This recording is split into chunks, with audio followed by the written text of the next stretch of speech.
Chapter 8 Wild Honey, Honey Candy, and Hawaiian Ways of Sharing. There was abundant wild honey on the sides of the cliff, in caves, and on ohia trees. I remember that every family had a big jar of wild honey, and I never saw people using sugar because they could go and get honey and it didn't cost them a cent. Once a month, I talked to some of the boys and girls who were interested in hunting for beehives to get honey. They all wanted to go, but I separated them into two groups, and I led the beehive group. The other group went to get green bamboo from the mountain. There were lots of things our group had to take with us. For this, we saddled 2 donkeys.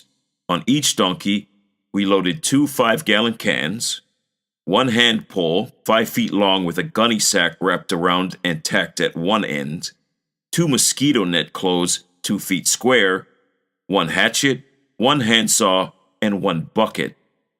2 of us had to wear long-sleeved shirts, long pants, shoes, hats, and gloves. We started out about 8 o'clock in the morning. There were 10 in my group. One of the boys led the donkey by a rope, and the other donkey followed without any rope. The rest of the group carried whatever had to be carried. We formed into a single line, and it reminded me that it was just like we were going to the jungle to hunt.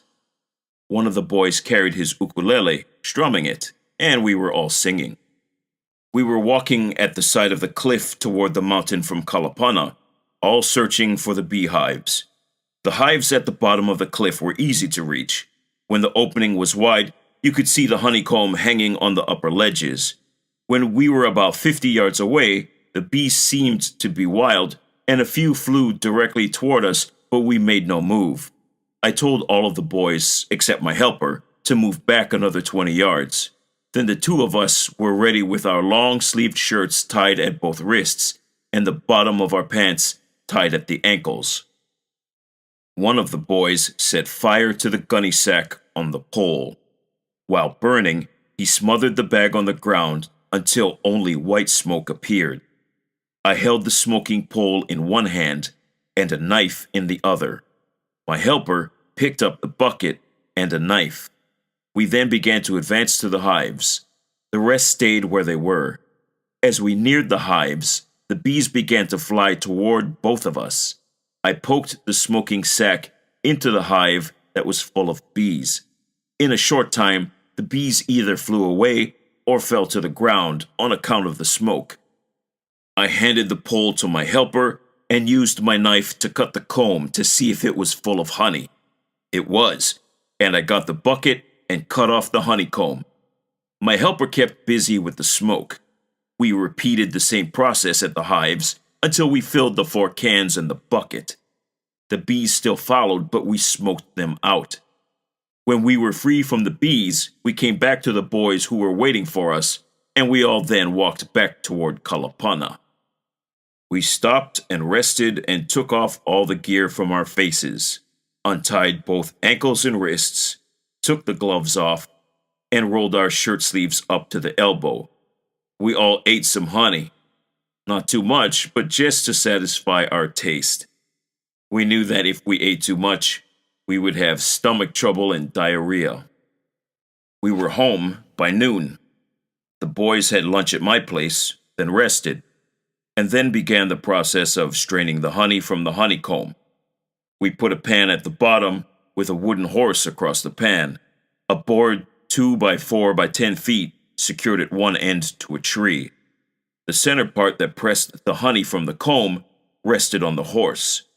The loose end of the board was held with both hands and pressed down, or you could sit on it sideways and press down.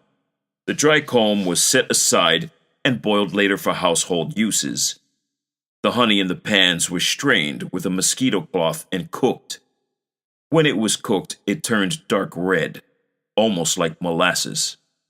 In the meantime, the boys with the bamboo arrived at just about the time to pour the honey. They unloaded the bamboo on the ground and sawed 2 ends of the bamboo butts. By sawing the center, they had 2 bamboo cups. That is, by turning the butt end down and the open end up. We had enough bamboo to make several cups. So I got a dipper and began to dip in the honey pan and poured it into the bamboo cups. It took about 2 hours to cool, and then it was brittle. We had enough cups to feed all the school children the next day.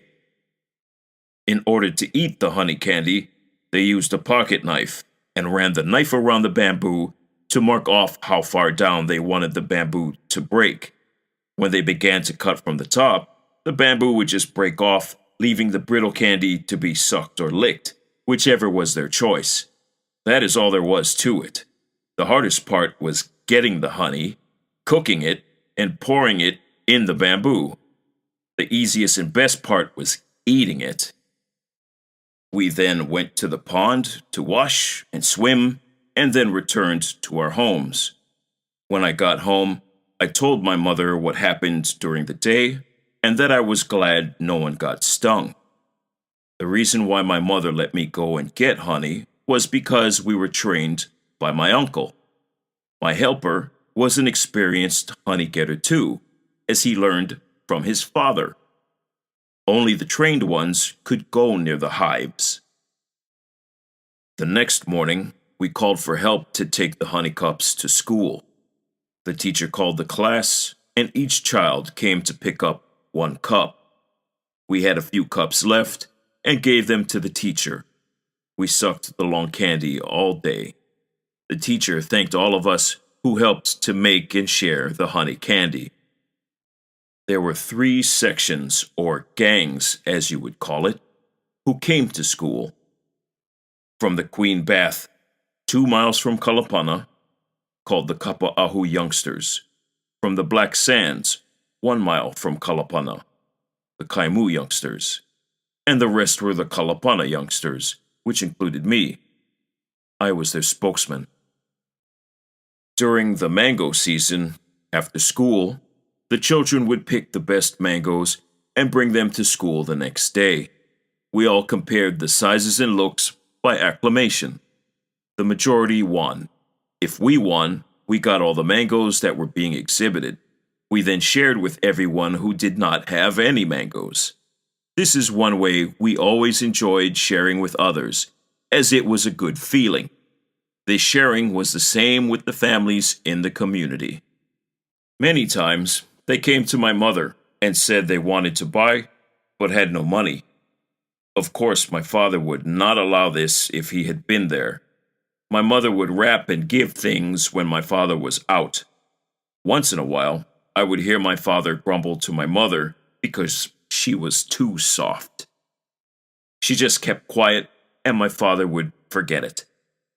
It was funny that, indirectly, my mother would never receive any payment for what she gave, but she would receive in kind, such as a crocheted tablecloth or a blanket.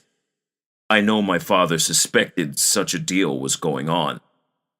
I understood when he told me, no wonder the Hawaiians never got rich, and my mother just laughed. It was interesting to understand that my father, who had no education, just instinct, knew his responsibilities as the head of the family, and my mother, soft, understanding, educated, and a school teacher, would submit to my father without any argument, and that with 2 different nationalities, our home life was quiet and harmoniously happy.